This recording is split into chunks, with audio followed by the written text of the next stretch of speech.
Welcome to WYCD Wicked. That stands for What You Can Do. It's your old pal Jake, and I'd like to get us started with a couple of, with the state of the channel. First of all, one person asked me a legitimate question, which is, when's your regular streaming time? Haven't the foggiest. It's just sort of feeling it out right now. I will certainly do a post on the channel, but it's going to be based entirely off analytics. As far as when I'm working on channel stuff, all day, every day. Fun fact about your old pal Jake: if I had a genie's wish, I would wish to make my living talking about progressive politics and how to organize folks to make the world a better place. That would be my wish, to make a living doing that. And let me tell you, in order to monetize this channel, and this show is just under a month old, to monetize this channel requires 4,000 hours of public watch time, which we passed today. Thank you very much. And it requires 1,000 subscribers to begin monetizing. Folks, we are 14 away. 14 away from 1,000 subscribers. I can't believe it. I am honored. Thank you. Let's get it there. Baby, let's get it there. The next Pixel Progressives will come out as a... if you're a fan of those, they're little cartoons I do where we snip up funny moments from progressive shows around the internet and make them into pixel art. There's a few extra gags tossed in as well. That's going to be released as the 1,000 subscribers celebration. Maybe we'll even do something where we watch it together in a live stream. That doesn't necessarily mean this is suddenly a money-making operation. That's simply when it is worth cracking into the book of rules and figuring out how one monetizes a YouTube channel. I come from corporate media. I would prefer not to make my living doing ad-based media again. It's not to say that I think the folks that take advertisements on their shows are wrong or anything like that. It's just the structure of it feels off to me. So, wrapping up the show notes part, we'll get to the good stuff, I promise. I just wanted to say thank you. This is a new channel, and we are still working out what our regular flow is going to be, but that also means that if you are an early subscriber, first of all, you are my hero. Second of all, let me know. When would you want to see it? What kind of, when do you like seeing live streams? When do you like seeing VOD? It's very formative, or rather, your input, particularly in these early days, is going to be very formative for what my future career looks like. Podcasting on the internet. It's a lovely segue into what we can do to make the world better, because it's 2023. Strategically speaking, this is a good time. If you're just now thinking, I'd like to take some action, now's a great time, because 2024 is going to be the campaign year. It's a presidential election year. That's like for politicians, that's like if you're an Olympic athlete.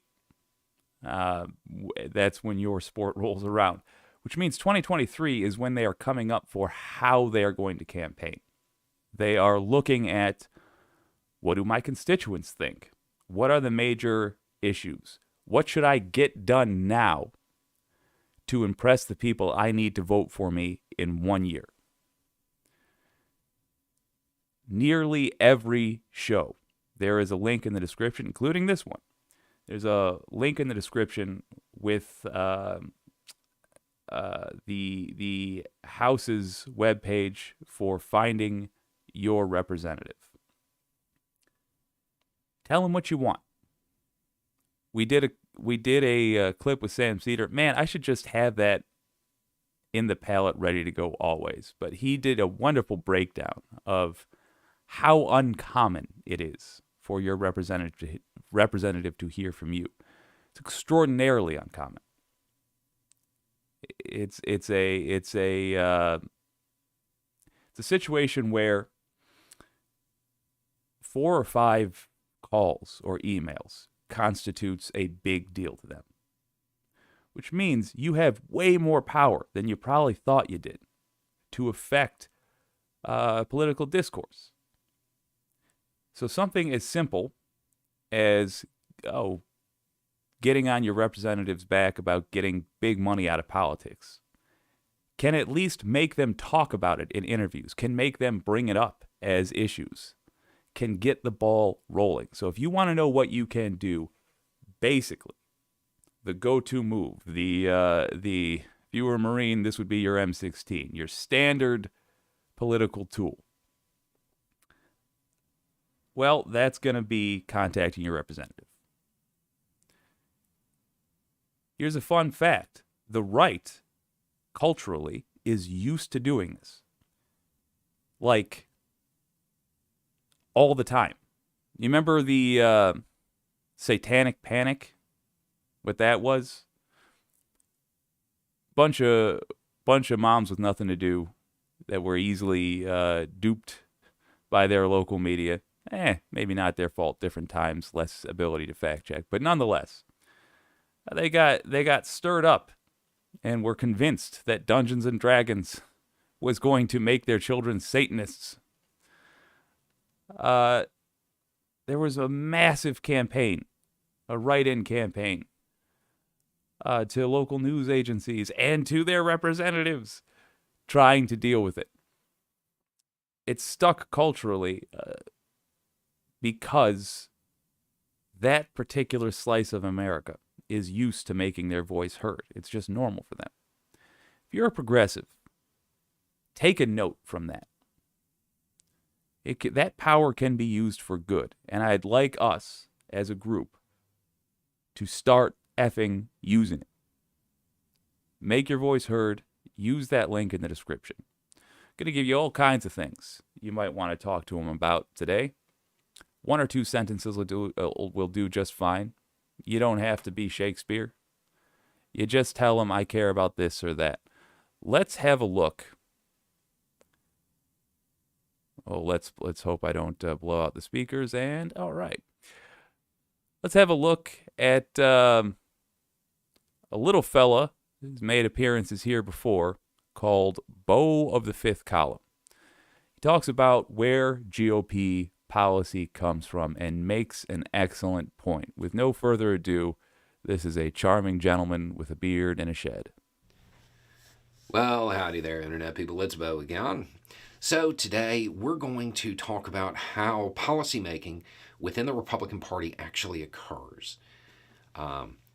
Because I had a question, and I've touched on this subject before this year, but this was a little bit more specific. It asked why I was even talking about Trump's campaign promises when I'm standing here saying constantly that he's weakened, it's unlikely he's going to hold office again. And yeah, that might seem contradictory, but we have to look at what the Republican Party is right now and how it gets the rhetoric and policy ideas that shape it. A lot of it still comes from Trump. There it is. Right now, you have multiple factions within the Republican Party. To keep it simple right now, we're just going to talk about those who are in states where they actually have to run for office, and those that are in deep red areas. Those that Okay. Oh, I always hate pausing in in an deep awkward moment. Okay. Side note. When he's going to go into this dynamic, I'd like you to think about one extra thing. Part of this channel is to cheerlead great progressive content such as this. Bo, the fifth column, just about never misses. He's something else. But another thing is to take what they're talking about and tell you about how we can take action, how we can change the course of the river, if only enough, just enough to survive it. Pay attention to the dynamics he's talking about with Republicans and think about how that may affect you. What's its opposite look like? Can the things that Republicans do effectively, whether we agree with their goals or not, can they be adopted or adapted to use? Did I just do a Trump? I hope not. If they can be adapted for use in, decent human beings' plans. red areas, they are very supported on their social media, and we have talked about it on the channel. The Republican Party has fallen into this trap where they believe their most vocal supporters are reflective of the voters. They should have learned this after 3 failed elections, but they haven't. They still think that vocal minority on social media cheering on the most extreme rhetoric is representative of the whole. Trump controls that energized base. That vocal minority, they are Trump's people. They love him. Okay. Fun fact about progressives. Progressives make up about 8% of the voting population. That's, first of all, better than it was significantly. The far right has done a great job of making people woke because there has been no choice for many but to wake up to what goes on in the U.S. However, 8% ain't exactly a minority. Another fun fact about progressives. Their policies, as in the things they are advocating to actually be done in government, when you take off all the spin people put on it and you just put their policies down on a sheet of paper and ask somebody, do you agree with this? Check yes or no. They have, on average, 60 to 70% support amongst the voting populace. Think about that. It is the opposite with MAGA folks. It is difficult to even pin down what their policies are. But MAGA folks definitely, the policies they can agree on to say this is a MAGA policy, definitely don't have 60 to 70% support. They barely have the support of all MAGA folks. So, there is a clear problem here. There is a gap, a massive gap, between the number of people that consider themselves progressives, this is according to Ipsos polls, and the people that actually want progressive things done, i.e., people that should be considering themselves progressives.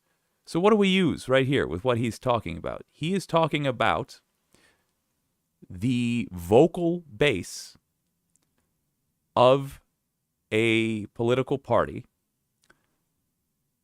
being viewed by the members of that party in Congress as a larger section of the voting populace than they actually are. Okay, we need to take that. We need to use that. That does mean, as gauche as it is, as contrary to the nature of progressives as it is, that does mean being louder online. Not rude, but louder. That means adding your representative on social media, following your representative, seeing what they say, and commenting on it. And it also means contacting them. If you feel bad about being heard, just remember that,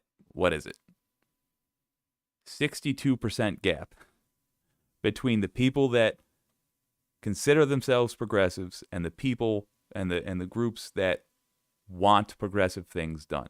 We simply aren't loud enough. But let's continue with Mr. Bo of the Fifth Column. So when he comes out and says, yeah, we're going to launch military operations into Mexico, him saying it doesn't really matter because he's not going to be in office again. That's incredibly unlikely. So it goes down to them. They hear it. They start talking about it. It shows up in the social media profiles of other candidates. Those in very red areas know that it resonated. So they pick up those policy decisions. Right now, the game of red state Republicans and Republicans in very secure red areas is to try to be the most extreme. That's why you have the governor of South Dakota taking shots at the governor of Florida right now. Even though they're on the same team. They are both far-right Republicans. But being the most extreme, well, that's how you get that social media engagement. And that's how, to their way of thinking, you win elections, even though it damages those Republicans who aren't in those very safe districts. So, like it or not, Trump is a symbol for the Republican Party. He is still a thought leader. That's why when that fiasco happened up on Capitol Hill, there at the House of Representatives, even though the people who were holding out and blocking McCarthy, even though they were doing that against Trump's endorsement, they threw up a vote for Trump. True. To let everybody know they're still on his side. They're still Trump's people because he's a symbol. He's the thought leader. He is that guiding light for the Republican Party. And he will continue to be that until something changes. Until the criminal prosecutions take hold, until he decides of his own free will to leave political life. Seems unlikely. Let's let him... all right, that's good.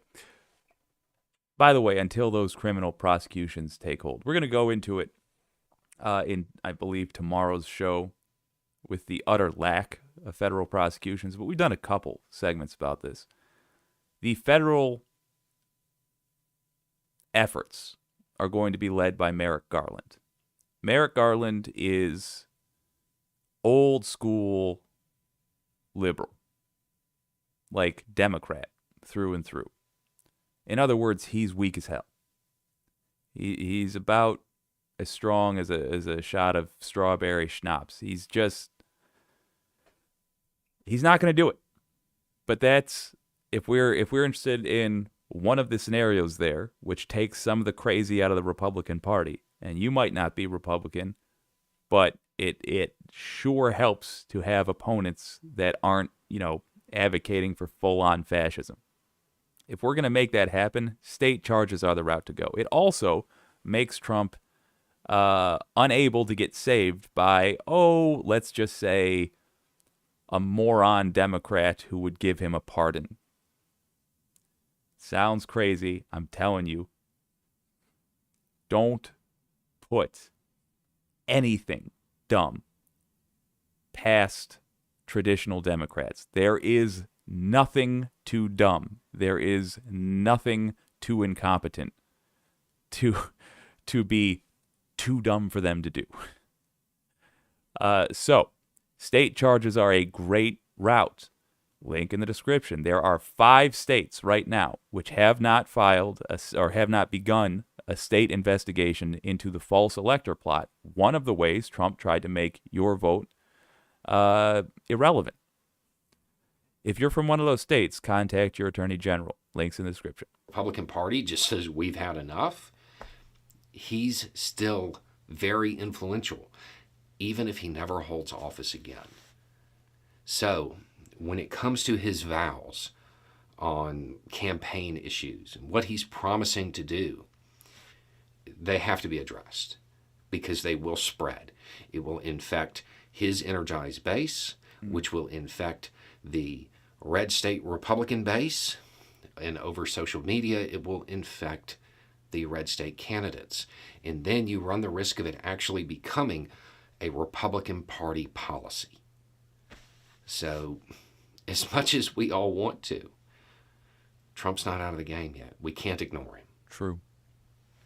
Anyway, it's just a thought. Y'all have a good day. I mean, that ending of his, I wish I had something like that. I'll never. It's like a warm cup of tea. So it doesn't have to be all bad news. Let's take that and turn it on its head. You can use that same energy, that same technique of being the loud minority in your party to be the cultural leader of your party. The base of lefties ought to be active. And fortunately, we can do that from the comfort of our homes with just a cell phone. It's in your pocket, the ability to change America, to right the course of this ship. You can do it. Just be louder. If you are from a deep blue state, you should not have a centrist Democrat in any position. Let's look at our evil opposites. What happens when you have Greg Abbott running a state and you have a town where the police get 40% of the town's budget? Does that mean you have the world's most competent police force? I bet if a town gives 40% of their budget to their police, the one thing they don't have to worry about is school shootings. The one thing they don't have to worry about is, in fact, let's just say violent crime at all, because those cops are going to be tip-top anyway. This is Uvalde. I heard him reload. I heard something with a pin. Obviously, we all know what that sounds like. Not with a pin, I'm sorry, with a clip. I'm assuming he reloaded, but I know he did something with it. Dude should be in I did hear that at one time. I don't know if there was a second. Yeah, that's potentially an opportunity to do something. I mean, it's not a necessary opportunity. You could have gone in long before then, but that is an opportunity when you could have gone in if you had chosen to. He chose not to. And he acknowledges the criticism. He says, we're going to get scrutinized. I'm expecting that. Yep. We're getting scrutinized for why we didn't go in there. Yeah, it is weird that people are doing that. It's weird that they have an. Okay, so obviously this is John Iadarola. My gosh, this is John Iadarola, the Damage Report. If you're not already watching TYT, I don't know how you missed it. It's one of the biggest shows online. They do great coverage by and large. I disagree with them constantly, and that is by design of their network. They have all kinds of opinions, but they are largely opinions from the left. The left is a very big tent. So if you hear something on TYT that you don't necessarily agree with, good. If you agreed with everything that aired on TYT, you'd be contradicting yourself. I love the fact that this network exists for that reason. John Iadarola, in particular, is somebody who I think gives great breakdowns, and here he is talking about the Uvalde police, and he is right.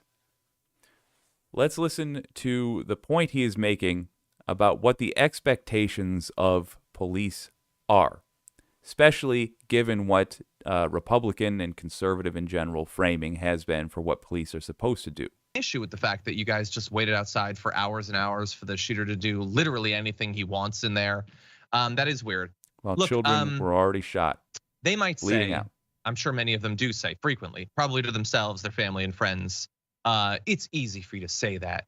You wouldn't have gone in. And you know what? I probably wouldn't have, because that's terrifying. But you'll notice that my uniform doesn't involve a badge.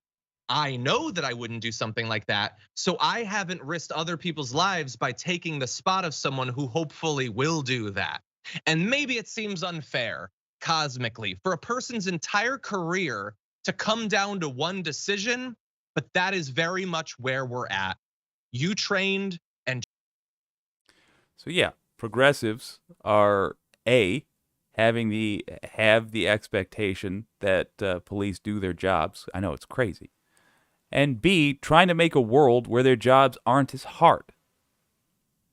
On the other side of it, you have the madness of conservatives in the United States who are simultaneously doing everything they can to keep the most dangerous guns, all guns, any guns, on the streets, in people's hands, as few regulations as possible, making the job of police much harder. And making sure that police have unreliable coworkers by making there be no federal database for tracking police misconduct, for making it so that you can get fired for the most reprehensible stuff in one department and then go serve in another department, serve being used very generously there. Go steal from taxpayers in another department by pretending to be a police officer. Everybody in the Uvalde police department of Uvalde was pretending to be a police officer. We found out that they weren't real police when kids were shot in school, and they stood outside and listened to it. Greg Abbott in Deep Red, Texas, did nothing. The Attorney General of Texas did nothing. The public has had to lay into them to get any weak gestures towards progress made, and they still didn't do anything of consequence to prevent this from happening again. The entire consequences that Greg Abbott suffered for this were some awkward questions in a debate which he was allowed to dance around. This is why we need to not feel bad about using the tactics of the right to defeat the right, because otherwise you get Uvalde. Let's let John keep going. Trained and got all opportunities and were given all this power and all of that. And when it mattered most, you made the wrong decision. And whether it's scary or not, that's the job. And when we're continually told as progressives or whatever, like, you guys want to change the police, you don't understand that a day's gonna come when you need someone with a gun. Well, if you're gonna make that case, then maybe when that day comes, do the right thing with it. You don't get to have it both ways. You don't get to be the person on the wall who civilization relies on. And when civilization relies on them, you stand in the hallway for hours while kids are butchered. Boom. Okay, you gotta choose one of those two things. And unfortunately, Pete Arredondo did. So, John Idarola, I'd like to welcome you officially to the no notes section on WYCD. I got no notes on that particular take. Correct. I don't think we should be putting ourselves in a position where so much is dependent upon heroism. Heroism is not reliable. That is what makes it heroic. It's rare. But if we are in that place, then we have to demand it. Because otherwise, the answer is we just let nightmare scenarios play out again and again and again. Should police have to be in a position where a bunch of kids' lives depend on them rushing into a room and getting into a fatal shootout with somebody who's got a machine gun. No. No, they shouldn't. But we're in a situation now where somebody has to in our society. So it's got to be them. And if they're unwilling to do it, can't be police. It's that simple. If they think that's unfair, they ought to advocate for reasonable gun reform. And until I see that happening, I have no sympathy. Well, Trump recently got some bad news. It's the Saturday stream, so we're doing it a little bit more casual. I'm going to go right into it. But yeah, in Georgia, things aren't going so good for Donnie. You're watching The Legal Breakdown. So, Glenn, there is an ongoing investigation in Fulton County, Georgia, and that's regarding Trump's call with Georgia Secretary of State Brad Raffensperger. Quick background, that's Brian Tyler Cohen and Glenn Kirshner. Glenn Kirshner is a legal expert. Brian Tyler Cohen is a handsome man, and together they do The Legal Breakdown. Demanding that he find 11,780 votes that didn't exist. Now, a special grand jury was convened, and that grand jury has now completed its report. So first, why was a special grand jury convened? And second, what comes next now that that report's complete? I do want to say I am so glad that he's asking that question right off the bat. I really have trouble following the let me put myself in the middle here. I have trouble following the Georgia's rules for how the grand juries work. So I think Glenn Kirshner does a pretty good job of summing it up. But if I stutter a lot coming up, it's because I'm trying to work it out myself. Well, there we go. Yeah, the good news is this feels like progress. So Georgia has a somewhat unusual dual grand jury system. Usually jurisdictions just have one grand jury. That grand jury issues subpoenas, hears testimony, and votes out indictments. In Georgia, the regular grand jury cannot compel witnesses to testify. The regular grand jury doesn't have subpoena power. So you have to ask the court to convene a special grand jury to exercise the subpoena power to force or compel reluctant witnesses to testify. And boy, did District Attorney Fani Willis have her hands full with lots of reluctant witnesses, Donald Trump's, lackeys and lapdogs who didn't want to testify. So that's why she had to seek to have a judge impanel the special grand jury. And now, as you say, that grand jury has completed its work. It's issued a report and it's been resolved. And now they move on to next steps. So when are we going to find out who the Fulton County DA was trying to get to compel to testify? This is going to be very interesting because what I want to hear is folks involved in the fake elector plot. I understand that the focus of the, oh my gosh, what a state we're in. The focus of the Georgia election interference investigation is on the pressure to Raffensperger. The pressure to try to get the, 11,780 votes, that phone call, and the events surrounding it. But I also want to hear about the fake electors, and I really hope to hear that got mentioned in the grand jury. So there is an open question right now about whether the special grand jury's report will become public. And I'll talk about that in a second. But I think it's really interesting that District Attorney Willis has been sort of persistently sawing the justice wood and defeating Donald Trump loyalists one after another. And this is why she needed the special grand jury, because she subpoenaed Mike Flynn, who desperately didn't want to have to testify before a Georgia state grand jury about the crimes of Donald Trump. So, pure speculation. Mike Flynn, I think Trump wanted to be his general. He went out of his way to ensure that Mike Flynn did not get in trouble for the real shady dealings he had with Russia. I would suspect that there is more to that story. But every time you hear Mike Flynn's name in the news, your ears ought to perk up. course, he went to court. He tried to avoid testifying. And boy, Fani Willis just beat the pants off him. He appeared and he testified. Rudy Giuliani, same thing. He didn't want to have to testify about Donald Trump's crimes, went to court. Fani Willis beat him and he appeared and testified. And Lindsey Graham, Senator Lindsey Graham, so desperately didn't want to have to testify before the Georgia state grand jury about Donald Trump's crimes that he fought it all the way up to the Supreme Court, and District Attorney Willis beat him, and he had to appear before the grand jury and testify.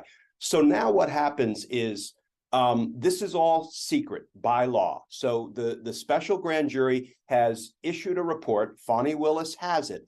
And there's a court hearing in Georgia. The case is being presided over, or I should say the grand jury matter is being presided over by Judge McBurney, a Georgia state judge.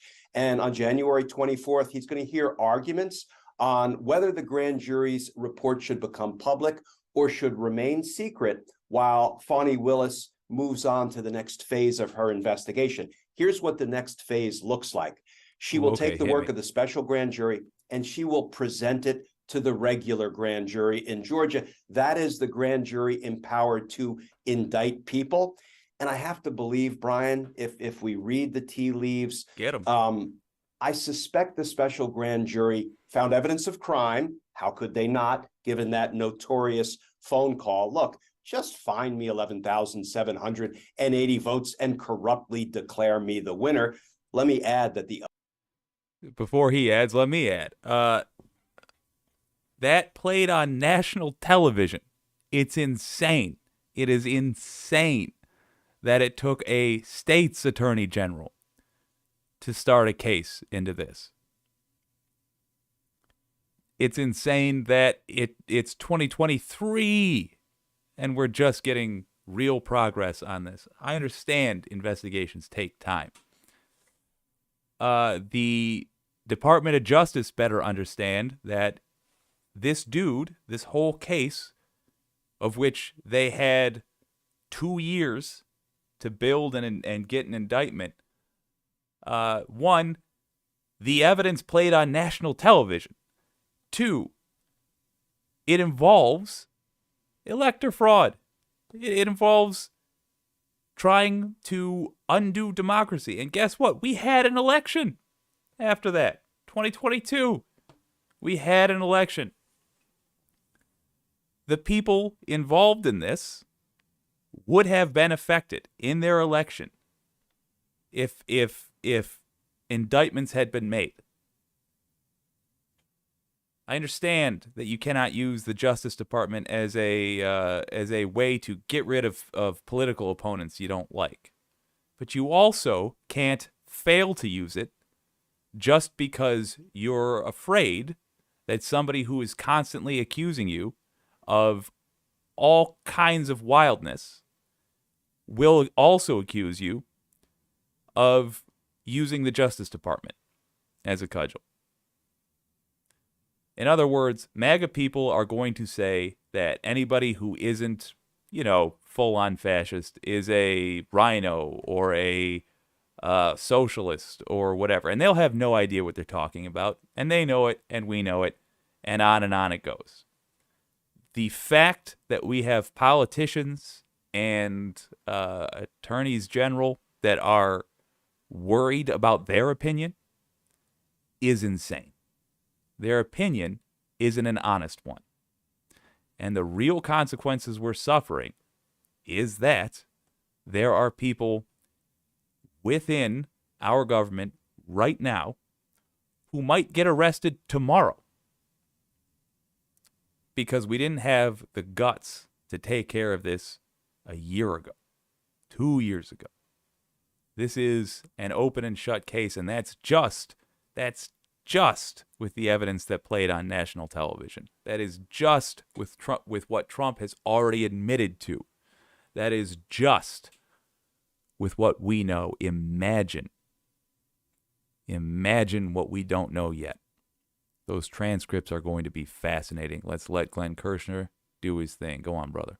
Other participant in that call, Secretary of State Brad Raffensperger from Georgia, he testified before the special grand jury about that phone call. So if the special grand jury has recommended in its report that criminal charges should be brought against one or more people, I have to believe Fani Willis will go into the regular grand jury, will present that report, will summarize the evidence that was developed before the special grand jury, and she will ask the regular Georgia grand jury to vote out indictments. Now, we know that Wow. special grand jury's report isn't public, Wow. but what about the regular grand jury that's been convened? Are we gonna be able to follow along with that publicly? It will all be done behind closed doors in secret. The only thing we will know is when and if an indictment has been issued and unsealed. That is typically at the moment an arrest is made or a negotiated turn-in is agreed to between the prosecutors and the defense attorneys representing the target, indeed, if the target ends up being Donald Trump. So the answer is no, unfortunately. We're going to be kept in the dark unless and until an indictment issues. Is that normal? Like, are all grand jury cases, at least in the state of That's a good Georgia, question. behind closed doors? Isn't this something that usually we're able to follow along with, at least in other states? Almost all grand juries are secret by law because, and there are really some important policy considerations behind that. If we prosecutors are in the grand jury investigating somebody for potential crime, and it turns out we don't have enough evidence to indict the person, or maybe we got it wrong, the person didn't commit a crime, the last thing you want to do is to have that information out in the public square because, the person who might be wrongfully accused can never get his or her reputation back. We also do it, Brian, to protect the witnesses that we call before the grand jury, because we want them to feel comfortable that they can fully testify about the crimes of others. Don't forget, just like any, let's get out Without of that dumb face. There we go.